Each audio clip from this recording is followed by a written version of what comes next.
nowadays, it has become a common phenomenon for most youths to think that they do not need elderly advice. So, what's your say about this, sir? Uh, well, I want to say this in Yoruba. Ajá tó bá máa sọnù kò ní gbọ́ fèrè ọdẹ. Okay, that's a strained dog will not listen to the whistle of the hunter. And for any youth to disregard the advice or to put himself in a position that he doesn't need the elderly advice, that youth is already heading for perdition. Because the Yoruba also will say that ẹṣin iwájú ni tẹ̀yìn máa ń wò sáré.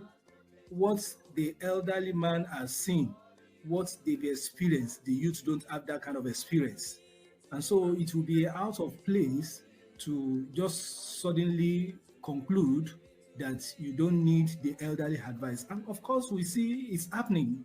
It's happening around us. And when you look at what is happening in our country today, when you look at what is happening even around us, the level of crime, the level of wickedness, the level of ungodliness and evil that has become the bane of our society, it is because most of our youths are not listening to elderly advice. They are not taking to advice of the elderly people.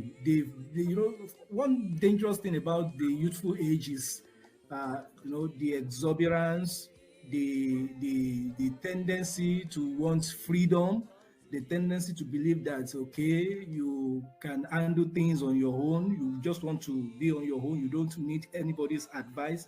But that is very, very wrong. It is just the devil's way of putting them into bondage because he wants to destroy them. The devil also knows that the future belongs to the youth.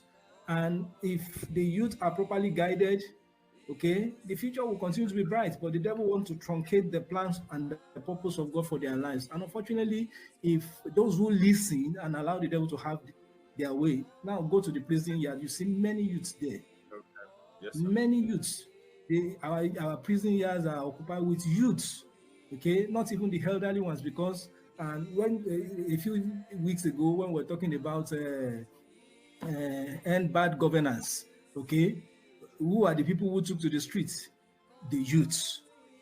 All right. Of course, we may look at it from one angle that maybe they have a good thing, but majority of the people who are coming out, they are not people from godly homes, because they are miscreants. They just come. They will go out looting and causing confusion, not for the peaceful protest that people, the other youth, had in mind. We all knew what happened during HENSAS, and so it's because we have many youths today who are on the street and they had dropped out in the school because and as a result of probably some of them not listening to the elderly advice. So it's out of place to say that youth don't need elderly advice. They've been there. What they can see, what they see, there's a saying in Yoruba that what the elderly man will see while sitting, even when a young man climbs the tree, we will not see it. Okay, so that's been delusional, my dear brother. May God help us.